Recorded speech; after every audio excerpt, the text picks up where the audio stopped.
Now we go to Larry with some commentary. What do you think? You make some good points. Yeah, actually, I think Trump's crew is paying attention to the same polls Yeah. because I think he sees that he is vulnerable on this if the polls are accurate. So hence you see him more often now wearing a mask, more often talking about the value of masks. You know, he's emphasizing that more than ever. So I think this is having an impact. It is registering with his reelection team.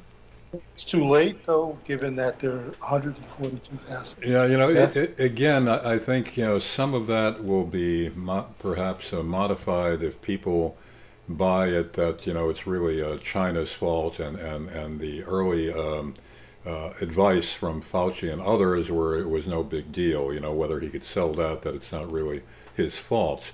But again, Ken, working in the background, I've said this before, and it's being ignored by most of the media. I think there's a growing backlash among whites and middle class blacks and minorities and those who are forced to live in the inner cities where all this violence is taking place. You know, they're scared for their personal safety. Now, you know, personal safety involves not only the virus, but whether you're going to be killed stepping out of your house in the morning. With all these killings going on, the crossfires, people caught in crossfires with the gang violence, that's increasing in the big cities across America. And I think this is a factor that most of the media are not paying attention to.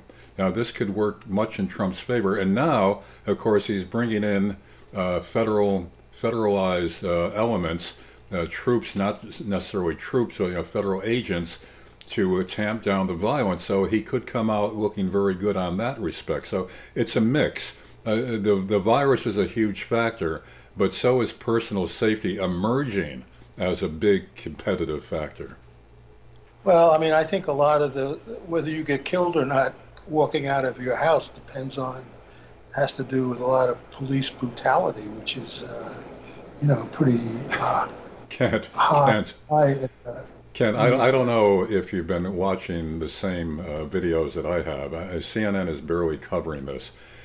The amount of blacks and minorities killed by police brutality is minuscule compared to the general violence that is killing and maiming blacks and other minorities in the inner cities. And it's exploded now, which, you know, is not being covered by CNN, and that would be a factor for Biden.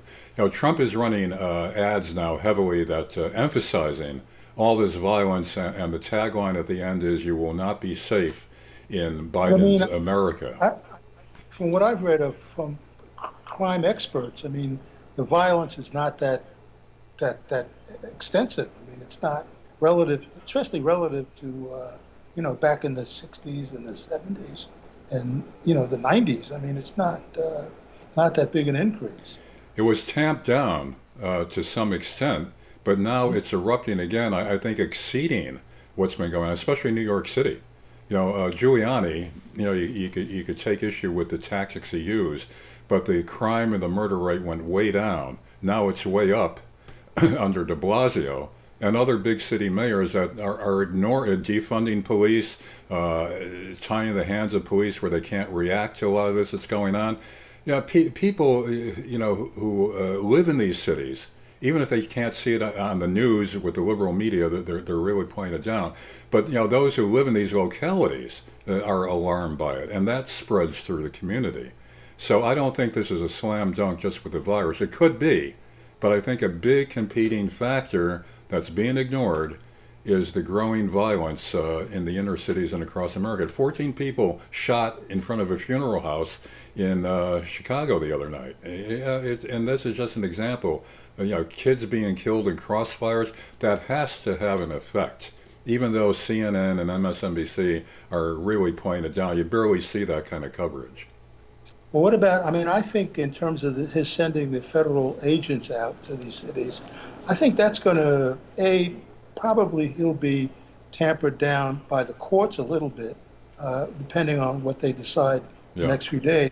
And secondly, I think this America's Moms movement is just brilliant. I mean, I think it's going to be, and it's spreading to all these cities. And it's going to be, these armed federal guys up against these America's moms. Okay, And yeah, that's what do you that think? Kent, what I've been researching on that is different from, I think, the impression that you've gotten.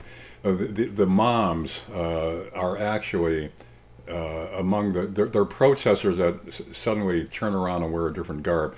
They have video of the same moms that are rioting with the other rioters. So I agree, it's a brilliant ploy if people don't catch on what's really going on. Don't forget, a lot of this, it's being organized heavily. I mean, look at the equipment they have that they bring in. They're well equipped, well financed. Black Lives Matter is financed by many of the big corporations now and companies trying to curry favor and avoid being called racist. Black Lives Matter has $1.67 billion in donations, and they're using this in all these demonstrations. So this is a well orchestrated plan to keep the agitation going. And I think there's going to be a backlash. Yeah, interesting. All right, sir. We'll talk to you tomorrow. All right, Ken. Bye-bye.